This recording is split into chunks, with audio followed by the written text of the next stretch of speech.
नारायण। हर हर महादेव। भक्तमाल में बहुत सुंदर सी कथा आती है। घाटम दास जी जो पुश्तैनी चोर थे, उनके बाबा भी चोर, उनके पिताजी भी चोर थे। घाटम दास जी भी चोरी का काम किया करते थे, लेकिन थोड़ा मन के साफ आदमी थे। एक बार की बात है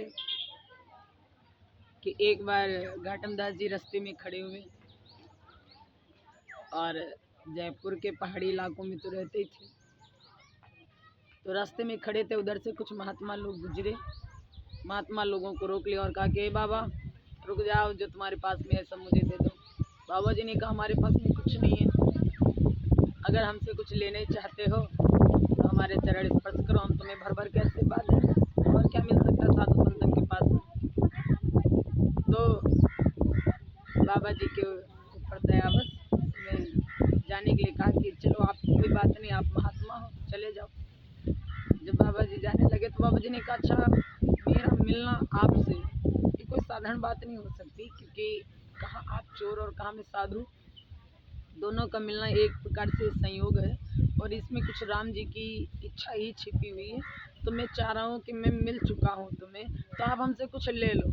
घाटम दास जी ने कहा जब आप बता चुके मेरे पास में कुछ नहीं, तो मैं आपसे क्या ले लूँ। तो उन्होंने कहा नहीं, कुछ ले लो। जब कहा कि कुछ ले लो, तो घाटम दास जी ने कहा भाई अपनी तरफ से जो देना चाहते सो दे दो। उन्होंने कहा धन दौलत नहीं है, लेकिन जो आज हम बात बता दूं, उस बात को बस याद रखना, निभाना, बस हम वही चाहते हैं कि हमने वही आपको दिया। बोले ठीक है। तो महात्मा जी ने कहा कि पहली बात तो चोरी करना छोड़। तो घाटम दास जी ने कहा चोरी करना तो नहीं छोड़ सकते आप, क्योंकि तो हमारा पुश्तैनी काम है, सब जगह गांव में चर्चा है कि भाई फलाने का बेटा पुश्तैनी चोर है, सब जगह चर्चा है, इसलिए हम इस कार्य को नहीं छोड़ सकते। जैसे कहा इस कार्य को नहीं छोड़ सकते। तो बाबा जी ने कहा बस चोरी करना तो नहीं छोड़ोगे, लेकिन कोई बात नहीं। पहली बात तो ये कि जो भी चोरी करके तुम माल लाओगे, वह माल तुम पहले राम जी को अर्पित करोगे, उनको निवेदित करोगे, उसके बाद में ही तुम उसे उपयोग में ला सकते हो। बोले ठीक। दूसरी बात उन्होंने कहा कि कभी झूठ नहीं बोलना है। बोले ठीक है। तीसरी बात, आप कहीं रास्ते में जा रहे हो, कहीं मंदिर पड़ा, चाहे जितना भी अर्जेंट काम की हो, लेकिन मंदिर की परिक्रमा और भगवान को निवेदित करके तभी आगे बढ़ना है। बोले ठीक। अब घाटम दास जी प्रतिदिन चोरी करने जाने लगे, तब से खूब बढ़िया चोरी होने लगी, खूब पैसा धन घर आने लगा। घाटम दास जी ने सोचा भाई महात्मा जी बहुत अच्छे थे, जब से आशीर्वाद दिया तब से हमारी चोरियाँ बढ़ गई और हम और ज़्यादा मशहूर हो गए।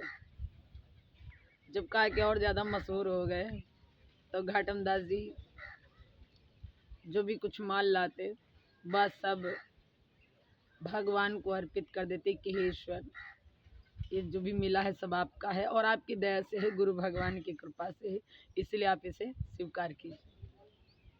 मतलब ऐसे चोर थे, लेकिन आत्मा के बड़े पवित्र इंसान थे, इसीलिए भगवान को अर्पित कर देते। कभी भगवान से छल नहीं किया। जब भी कार्य करने जाते तो भगवान से बता के जाते कि आज हम फलाने के घर में चोरी करने जा रहे हैं, हमारी रक्षा करना। क्योंकि कैसा ही व्यक्ति क्यों ना हो, सभी का कोई ना कोई इष्ट होता है, जो अपने इष्ट देवता का ध्यान करता है, अपने इष्ट देवता को मनाता है। तो आज घाटम दास जी भी आत्मा के पवित्र आदमी, और कार्य है चोरी का तो क्या हुआ, लेकिन मन के भी साफ। प्रतिदिन इसी प्रकार से कार्य करते रहे, कार्य उनका बढ़िया चलने लगा। समझा कि तो राम जी की कृपा हो गई, गुरु जी का आशीर्वाद हो गया।